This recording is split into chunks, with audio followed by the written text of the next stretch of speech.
Okay, everyone, Sunday morning, hope you are well. You probably have a smile on your face this morning because Celtic were back at Celtic Park yesterday. We had the return of Tierney.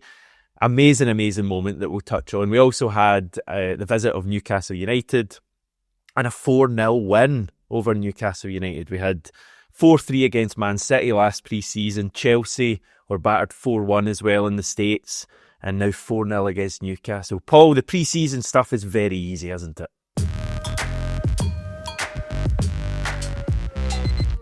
Look, it's finally sort of up and running. I think it was a little bit slow to start. Last time I was on, we were speaking about Queen's Park, and obviously there wasn't too much to get excited about that day, but we certainly gone through the gears, and yeah, really good performance, and plenty to talk about today. The team are like in a good place, aren't they? There's always like the major caveats of it only being pre-season, and we all remember the summer. Did we touch on it last time? The summer of the Wembley Cup when we had that amazing pre-season, and then a disaster of a season after that. So we know that it doesn't really matter. But last year, I guess, showed us the importance of making a fast start to the season, and I just get the sense that the team are in a similar frame of mind to last year. Like, I see similarities, and I think we might make a fast start to the competitive stuff. Yeah, it looks like it. And I guess we've still got key players not back, and from the stuff, and we'll get into this later, but from the stuff Rodgers is saying, it looks like he's still looking for key additions. So I think it's all pretty positive at the minute with the players that are playing and the performances that are going. As I say, we just feel like we're moving up through the gears, and more tests to come. But yeah, I expect us to start fast. I agree with you. Right, so team that started the game, we won't do the finishing team, we'll just do the starting lineup. So we had Schmeichel, Ralston, Murray, Trusty, Inamura, McGregor, McCowan, Engels, Yang, Maida, Kenny. So kind of a bit of a second choice team mainly, Paul, but they played really well. Yeah, I think there was real starters on the bench that obviously came on in due course. It was a kind of mix and match team. I think there's some obviously players that are critical to the team, but there's also key players missing and given good opportunity for minutes for players like even somebody like McCowan, who's played a lot of minutes, but is typically a bench starter. And then guys like Inamura getting more game time. Some of the Dane Murray getting game time, and Kenny obviously as well ahead of Ida, which was interesting. So I mean, you picked out a few there. Who do you want to touch on first? Who really impressed you most? Well, he got man of the match in the ground, and I think Austin Trusty had a great performance. Obviously, yeah, and I think he said it himself in his after match interview. It's a bit odd for a defender to get the man of the match when you win 4-0, but obviously the zero was a big part of that on the scoreline. His performance, I think he put his body on the line. He had good blocks. He read the game well. He used his pace to cover back. And really that was a pretty makeshift back line, if you like. So he's probably the most experienced. Obviously, Anthony Ralston has been around a long time, but in terms of pushing for a first pick, he's probably the senior player in that back line, and he definitely stepped up and he performed. I think he showed us all the things that he's good about his game. I think his issue is when he's got a big front man up against him, he still gets roughed up a little bit, and we've seen that a couple of times. But against these teams, Julian's about him. Chris Julian. A little bit, yeah. There's definitely sort of a bit of similarity in terms of that, but he's clearly, he clearly reads the game well. He's quick, and yeah, he just got his body on the line, and I thought he had a great game and thoroughly deserved his man of the match. So yeah, hopefully he can kick on this season and potentially solves that problem in the back line. Yeah, I mean, it's so daft being a football fan, and I think especially Celtic fans at the moment, it's so all or nothing. And prior to the game, everyone's writing Trusty off, and he's not got it. And now after the game, he's he could be the future of that position, and he could form an amazing partnership with Carter Vickers. I think the reality is that Trusty's had some good games for Celtic. I mean, the Bayern Munich tie, I remember him being really good, especially in Munich, and that's about as big a test as you're going to get. I agree with you. I think he's made for these kind of games when he can kind of use his pace a little bit, and the amount of crosses he got in the end of yesterday in terms of defending them, a lot of cutbacks that he got in the end of. But yeah, there's just sometimes you see him domestically going directly up against someone, and he lacks a bit of that aggression. Brendan Rodgers called him out, didn't he, last season after the Dens Park game? So I don't think we need to go overboard with Trusty straight away and be like, right, okay. I still think we need a centre back. I still want a partner for Cameron Carter-Vickers, but hopefully he can build on that. And you know, I mean, we talk. I guess we talk about like Engels and Ida having big second seasons after the big outlay and the kind of all right first seasons they both had. Trusty's, you can probably say the same about Trusty, can't you? Yeah, absolutely. Like he's been at Arsenal, but he never really made the cut. And then obviously he was at Sheffield United. So it's a big step up. Okay, the Sheffield United played in the Premier League, but it's a big step up to come from a club like that where you're not really expected, especially in the Premier League, Sheffield United, scrapping for survival. And then you come to Celtic, you're expected to win every week. So like it's a big change for him. And there's adjustments and settling in periods. You've got to give them a little bit of time. It's a massive season for all three of those players to really, kind of make or break probably whether they're gonna be Celtic players for the longer term or whether this might be as far as it goes. Yeah. Touching on Engels, I thought he had a pretty good game. Took his penalty really well. He really does take penalties well. Dyson's just being Dyson, isn't he? He's just kind of getting up to speed, and Dyson's attitude, even in these pre-season games, is remarkable. Inamura continues to kind of quietly impress. Yeah, I think clearly his passing is the most impressive thing about his performances so far. Short, long, happy to go direct as well. He's happy to go between the lines. We'll speak more about some of Celtic's passing vertically through the pitch later. I thought, it was pretty much nothing to complain about on that performance. He popped up on the right wing at one point in the first half as well, and then he sort of shuffled back. So, he looks like he's, for the money outlaid, which is hardly anything. I think there's, good cover there. And it's interesting, when he was signed, I thought, he's a left-sided centre-back, but he's played a little bit at left-back. I thought maybe he is going to be potentially competing for cover for, I still think we probably will sign another left-back. But and he may have to go out on loan, but I think there's enough there to show that there's, he's a prospect at least. And as I say, good business at the price. And yeah, just touching on Engels, I'm a massive Engels fan. I think some of the criticism, I think a lot of the criticism is based on his fee rather than his actual performance. I think if he comes in for a fraction of that, then most Celtic fans are probably raving about, a 21-year-old kid that's come in and really sort of played well for the most of the season. He's another one who, Augsburg wouldn't have had much expectation on his shoulders, sort of mid-table German league in the Bundesliga, and then he's obviously asked to step up and be a main player. I thought his delivery from set pieces is excellent. And people say, you got 9 goals and most of them were penalties. Well, we struggle for a long time with penalty takers.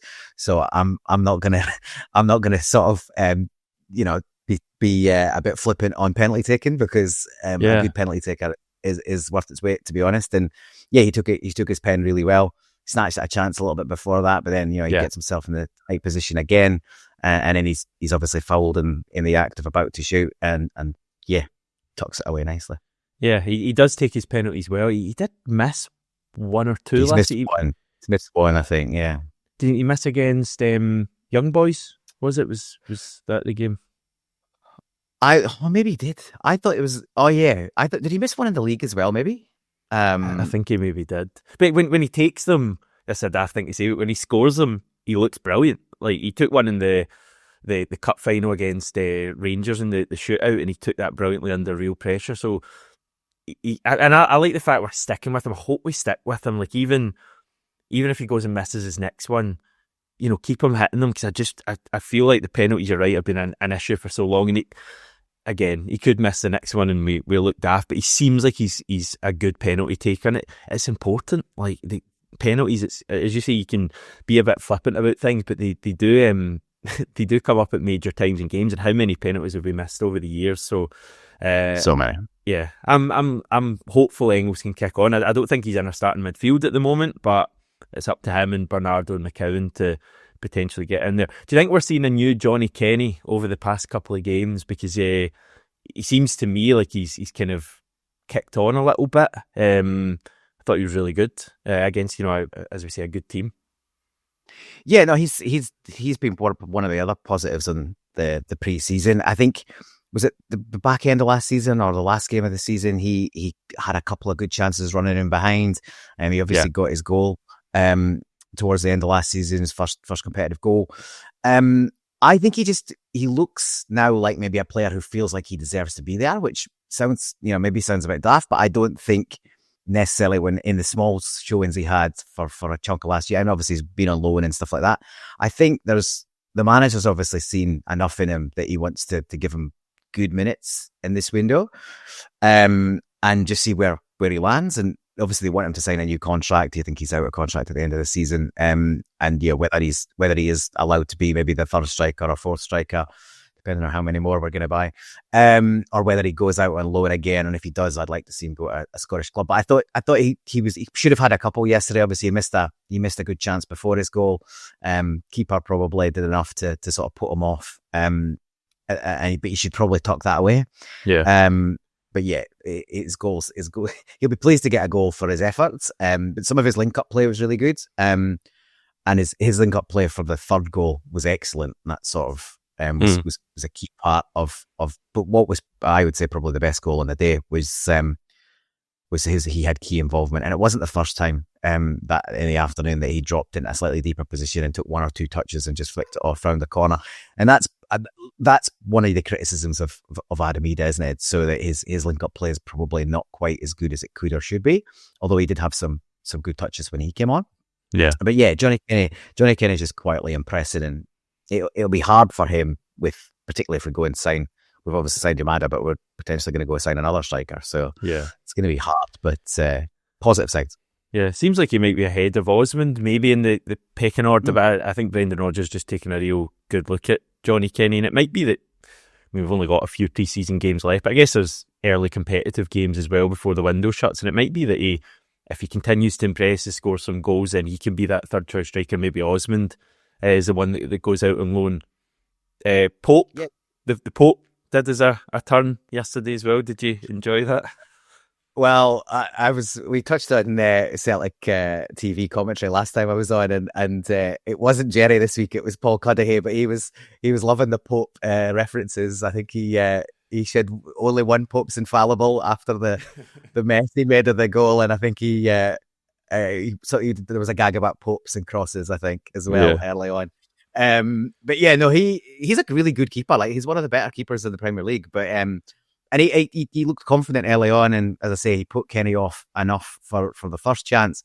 But yeah, he won't want to see that one back. It was an absolute horror show for the second goal. And for all our great pressing and lovely passing and link up play, one big punt up the park from Kasper and an ill-timed bounce, and Johnny Kenny I couldn't have believed his luck. It's as easy as a chance as you'll get, and he obviously just rolled it in. But he was probably the best thing for him was the commentators enjoying the references. Yeah, he'll be all right. As you say, he's a good goalkeeper, but a total howler. And yeah, I mean, counter-attacking football, a couple of the goals, wasn't it? Was I don't know if you classify that one as a counter-attacking goal. I guess it was just a kind of long punt. But to be fair, I think, because Johnny Kenny gave Kasper a bit of a thumbs up, didn't he, after scoring? I think Kasper gave him it back. So I think it was probably a kind of well-worked but direct goal. Third goal, as you say, was a great counter-attack. My favourite goal was actually the fourth. I just thought the link-up play from Tierney and Hatate. I mean, you're talking about two top players there, aren't you, on that left-hand side? Just really encouraging. I think that both of them are on the same wavelength already, because kind of going to be occupying that left-hand side of the box in those kind of areas quite often, because we know Hatate likes to drift out there, and Tierney getting to the byline. Tierney and Maida together is just exciting as well. See, I mean, that left-hand side is pretty exciting. But what about Tierney's moment coming on? And that was a moment for me. Like, I think we've had a lot of the different things with Kieran Tierney. We had him being announced, which was a big deal, and we had him in the Celtic kit for the first time again, which was a big deal, and even playing his first match in Portugal. But for me, that was the moment, him coming back out at Celtic Park. I know it wasn't totally full, but hearing that ovation, and I don't know, like, I found it quite a big moment, quite a powerful moment, having, one of our own who left the club a number of years ago. And I think he said the other day that he kind of always felt he would come back. But nothing's certain in football, and a powerful moment for me, that Kieran Tierney coming back. And Brendan Rodgers said after the game that it was deliberate that he brought Tierney on his own, effectively said he wanted to give him a specific welcome back. So good management there as well. Yeah, Brendan loves all those little kind of psychological stuff for the players, just to kind of, I guess, build that relationship and confidence. It was a brilliant moment, yeah. And I thought it was really, I really like KT's like respectful clapping off of Inamura, obviously his first appearance at Celtic Park, and then obviously embraced with him, and then coming on to an amazing ovation. And he there was a little post match interview of his on Celtic TV as well, and he said it was pretty emotional. He didn't know how he'd feel until he came on, but yeah, he was pretty emotional. It was great. And you're right, like him and Dyson weren't on the pitch really for very long, so we're still not really seeing too much of those two together. But yeah, it's an exciting time if we can hang on to Dyson. Then that's two folk in 2 days that have been talking about Dyson leaving. We need to just censor this kind of chat. It's not happening. No, he's here for good. I'd set the price at 50, 100 million and give him a 10-year contract and make him the highest paid player.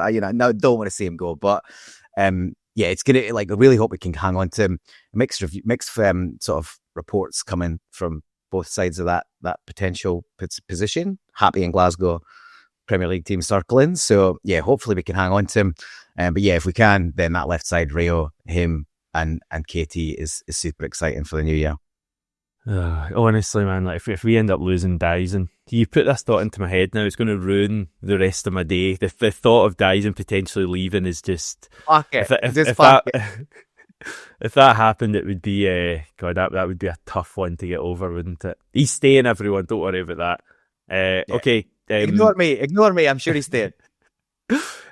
Other kind of minor things. I was delighted to see that the Adidas trophy is the actual shape of the Adidas logo. I was kind of hoping that would be the case. I think anything else would have been a major disappointment. And one other thing I did notice was, and this might seem incredibly tenuous, but there's some very clever people in social media at Celtic. But in their post-match tweet, announcing the score at full time, he said, "In total control." And I was... someone directed me back to the reason for Eddie Howe rejecting the job at Celtic, for reasons out with his or Celtic's control.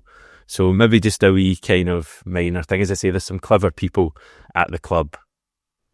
Okay, elsewhere, news-wise, there's stuff happening. Transfer stuff, obviously far more important than the game yesterday. Brendan Rodgers saying, I would expect us by the end of the window to have brought in players in certain areas of the pitch that we need to go through a really long season. I think it's about bringing goals to the squad. When you've just scored 4 goals, that seems to be okay. But we lost an important player in January in Kyogo, and we've lost Nicholas Kuhn, a lot of goals again, even Matt O'Reilly last summer. Even though we scored a lot of goals last season, we still want more. And our ambition is to have more. So I think all across the front areas, we have to be active in order to give us that depth. So he wants goals. Paul, he's not shying away from that. Could Shin Yamada be the guy to provide some goals? He's been announced yesterday. 4-year deal, number 18 for him. We did an insight video with the Japanese football expert Ryo Nakagawara yesterday. Check that out if you haven't. Find out more about Shin Yamada. Brendan Rodgers saying he's one of the quickest players from the Japanese league, even quicker than Dyson and Kyogo in terms of statistics, which is pretty cool, I would say, because those two are no slouches. Yeah, look, if he's quicker than Dyson, we might have a player on our hands. There'll be plenty of VAR reviews, I would say, if that's the case. There's a lot of criticism of this one. I think mainly, again, because it's not a huge amount of money and it's not, super exciting. But as I probably said this year, I certainly said it elsewhere, is we're a funny bunch, Celtic supporters. We when we spend 9-11 million, then we slate the players for not being quite good enough, and then we get bargains at 1.5, spend more money. So yeah, we're a bit of a fickle bunch in terms of transfers, but we've had good success from the J League. Hopefully this is another one. Again, a lot of people moaning about the age, but as we know, they come through the university system, so they start their professional careers a bit later. Obviously, Inamura and Reo Hatate, 2 good examples of that. So I'm quietly optimistic. Whether he ends up being, the main challenge to Ida, or I think there's another one hopefully coming that's almost nailed on to be the Kyogo replacement. We'll see. That I'm very much in the camp of, I'm not going to judge anyone until they've played a few games or even half of a season, or in the case of, we were talking earlier, really sometimes second season before players really kick on. So yeah. It looks like good business. It's great that it sounds like we're not done. I don't know if that's Brendan knowing that we're very close to another few, or giving the board the nudge they need to get the checkbook open again. But the areas that he's mentioned, the players we've lost, so centre forward and wing, would be great to get another centre forward in that's sort of, like I say, a nailed on replacement for Kyogo. And I think we probably need a couple of wingers, if I'm honest, particularly with Jota out till next calendar year. How are you feeling just generally about things? Because as we say, pre-season, I think the team are playing quite well, and I do think they'll carry that into the early season stuff. Obviously, like that Champions League qualifier, you can't understate how important that is. And the early derbies, well, at Ibrox, like that shouldn't go unnoticed either. So like the team on the pitch seem to be doing well, motivated, ready to go. But the squad, you do look at it at times, and there's positions there that we're pretty light in. So how are you kind of feeling overall about things? Yeah, I absolutely agree. Like, we definitely, like I say, we need one starting winger, because at the moment it's only Dyson. Yang had a solid outing, and then James Forrest, he's always reliable, but that's neither of them really they're not a Kuhn type player, they're not a Jota type player. So we need a first pick winger, at least one. We probably need cover in that, that's through that area as well. I feel like we, regardless of Trusty's good performance, I agree we need another centre back that again, ideally the first pick. We need left back cover. So there's a little bit around. We've obviously got CCV and AJ to come back into the squad. It seems like a fair while that they've been out. Obviously CCV taking a little bit longer to come back from injury by the looks of it. I don't know what the story is with Alistair Johnston. Whether he's playing with Canada, wasn't he? So they've probably back. I was surprised they maybe didn't have him meet them up in Portugal, because Bernardo joined, but I guess he has Portuguese, but you don't know. I mean, Johnson got married in the summer, didn't he? And so he's probably just been busy. He's probably just got an extra week or two off. But but yeah, like, so you look at the performance we've got with a mix of starters and bench players, never really having the strongest side out at the same time, plus those players to come back. It looks decent, but I think there is a bit of a, you're definitely going to want a striker and a winger in before that qualifier. So that's a bit further away. The start of the season's only a couple of weeks away, but that's closer to a month away.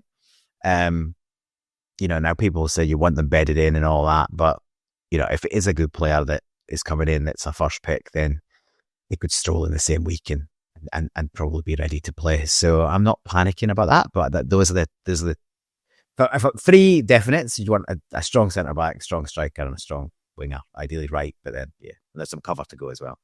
But that depends on nobody leaving as well. So you've got to, and no first picks leaving. You've got to consider that as well. So we've already done a lot of business. There's a bit to go. I did say that I think this is going to be quite a transitional summer window, and it's sort of looking like that. I think we will start to see some fringe players go out towards the back end of the window as well. I don't think that's a bad thing, having a fair old turnover, just keeping things fresh. The manager spoke about that at the end of the season, didn't he? And I think most of us would feel things just maybe had gone just a bit stale for whatever reason. It could have been the lack of competition in the league that probably played a part. I just think there've been so much focus on the Champions League, and then when that finishes, I think there was a bit of a drop off. So that's something we're going to have to look at this season as well. Probably different if you're in a bit more of a title fight, and if you're not, then you're going to be winning the league anyway, so it's kind of all right. But a month today possibly for the first leg of our qualifier. It's either the 19th or 20th of August, so need to get on with this. But yeah, just a couple of signings, a couple of real, quality first team signings. They don't need to be big money. Like, we didn't pay big money for Benjamin Nygren, and he looked already like he's going to be a really good player for us. Very early days, but Kieran Tierney, similarly. So a couple of quality players I think will settle everyone down, but things are good. You're heading home as well. Are you going to get to a game?